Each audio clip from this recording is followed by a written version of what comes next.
अलंकार का एक प्रकार से मतलब होता है, वो सुनेंगे आप लोग, ठीक है। अलंकार अपन बोल सकते हैं काव्य की शोभा को बढ़ाने वाले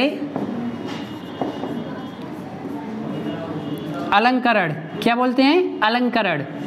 अलंकरण का स्टूडेंट्स मीन्स है यहाँ पर आभूषण, क्या है? ज्वेलरी या आभूषण। अलंकरण या अलंकरणों को ही हम क्या कहते हैं? अलंकार कहते हैं।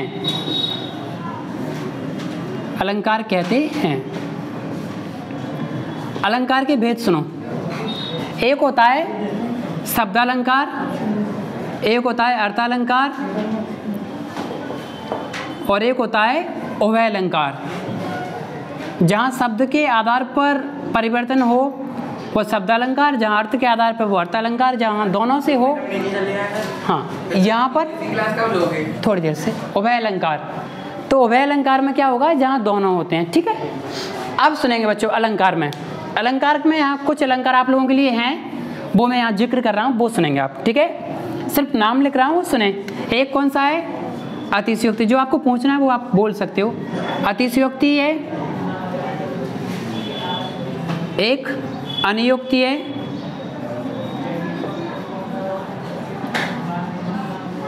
अतिशयोक्ति, अनियोक्ति, एक है भ्रांतिमान, और एक आप लिख सकते हैं पुनरुक्ति या पुनरुक्ति प्रकाश अलंकार। एक है यमक अलंकार और एक है श्लेष अलंकार। यमक भी है और श्लेष भी है, अलग अलग अलंकार, ठीक है। और एक है विभावना अलंकार, जहाँ पर कर्म के यानी करण के ना होने पर भी कोई कार्य होता है, वहाँ पर विभावना अलंकार। एक कुछ आपके अलंकार हैं और एक ये श्लेष अलंकार जोड़ा हुआ जो अर्थ देता है वो, ठीक है। चलो इतने कुछ अलंकार है, मैं थोड़ा सा जिक्र करता हूँ।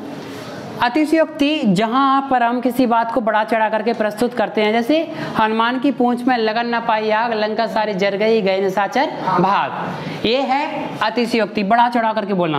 और अनियोक्ति, जहाँ पर अप्रस्तुत कथन के द्वारा प्रस्तुत कथन को व्यक्त किया जाए, अर्थात प्रस्तुत कथन के द्वारा हम किसी दूसरे लक्ष्य पर बात को रखें या फिर दूसरे के माध्यम से किसी बात को समझें। जैसे माली आवत देख कर कलियन करें पुकार, फूले फूले चुन लिए कल हमारी बात। यानी जब माली बाग में जाता है फूल तोड़ने के लिए, तो कलियां जो होती है ना, जो छोटे छोटे फूल, कल फूल बनेंगे कलियां, वो सोचती हैं कि आज पूरे पूरे फूल इसने चुन लिए तो कल हमारी बारी आएगी। यानी आज इनको तोड़ रहा है, कल हमें तोड़ेगा। तो ये अप्रस्तुत कथन के द्वारा हम किसी दूसरे के माध्यम से उसकी भावना को बताना। और भ्रांतिमान होता है कन्फ्यूजन। क्या होता है? कन्फ्यूजन। उससे पहले श्लेष को समझें।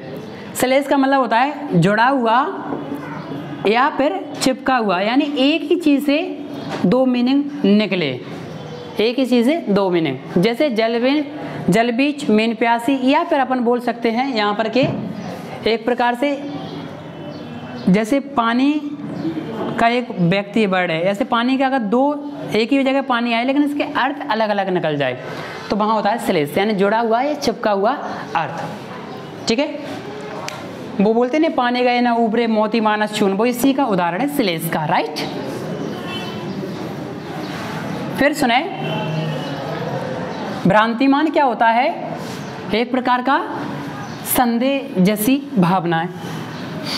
और यमक अलंकार सुने।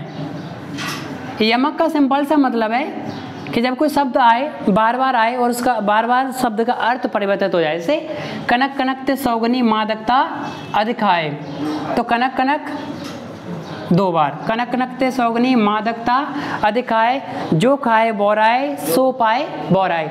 अर्थात कवि यहाँ कहना चाह रहे हैं कि कनक, एक कनक का मतलब होता है धतूरा, जिसको खाकर लोग पागल हो जाते हैं, और एक होता है सोना, यानी धन या फिर संपत्ति। तो इंसान दोनों तरीके से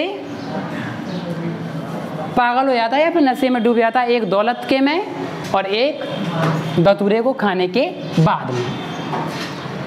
विभावना अलंकार जहाँ पर कार्य के ना होने पर भी कार्य का होना पाया जाता है, जैसे बिनवाणी वक्ता वर जोगी, वो वाला में आप उदाहरण प्रस्तुत कर सकते हैं। जैसे कर्म कर्म करें विदनाना, बिनवाणी वक्ता वर जोगी, इस तरीके से आप बोल सकते हैं। इसका श्लेष हो गया पुनरुक्ति प्रकाश, जैसे पुनि पुनि, तो यहाँ पर पुनि का सेंस एक ही है, पुनि पुनि वाले 2 बार लिखा है, तो पुनरुक्ति प्रकाश में यही वाला अलंकार इस तरीके से आएगा। इसका पूरा उदाहरण आप याद कर लोगे, ठीक है।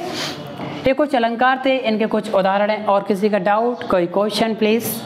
और भी बहुत सारे अलंकार हैं, मैंने कुछ अलंकार ही यहाँ पर लिए हैं, समझ रहे हो। इसमें एक चीज़ और सुन लो, उपमा क्या होता है और उपमेय क्या होता है, ध्यान से सुनो। सिमिली और मेटाफर समझा है आपने। जैसे उपमा क्या है, मैंने बोला कि मुंह, ठीक है, और दोनों का उदाहरण समझो। उपमा मैंने चांद को माना, लाइक मून, ये उपमा है, और यहाँ किसी का चेहरा है, ये उपमेय। अब सुनना, व्यतिरेक अलंकार क्या होता है? व्यतिरेक जिसमें बताया जाता है कि उपमेय को उपमान से श्रेष्ठ बताया जाता है। जैसे सुनो, हम बोलेंगे कि आपका चेहरा चांद से भी सुंदर है, तो ये कौन सा हुआ? व्यतिरेक अलंकार। और भ्रांतिमान अलंकार कौन सा है वो सुनो, लिखा भी है। जब हम संदेह के भाव में उपमेय को ही उपमान समझ लेते हैं, उसको बोलते हैं हम भ्रांतिमान। जैसे मान लो ये मैंने रस्सी लगा और रस्सी की मैंने तुलना किससे की? सांप से। अब मान लो मैंने समझ नहीं पाया और मैंने रस्सी को ही सांप समझ लिया, तो उपमेय को ही मैंने उपमान समझ लिया, राइट। आपने पढ़ा भी होगा सिमिली और मेटाफर। एज लाइक आ गया तो सिमिली आएगा, अगर नहीं आया तो मेटाफर आएगा, वो इसी तरीके से है। इस तरीके से आपके अलंकार का ये टॉपिक होता है कंप्लीट। और थैंक्स फॉर वॉचिंग। मिलते हैं अगली क्लास में।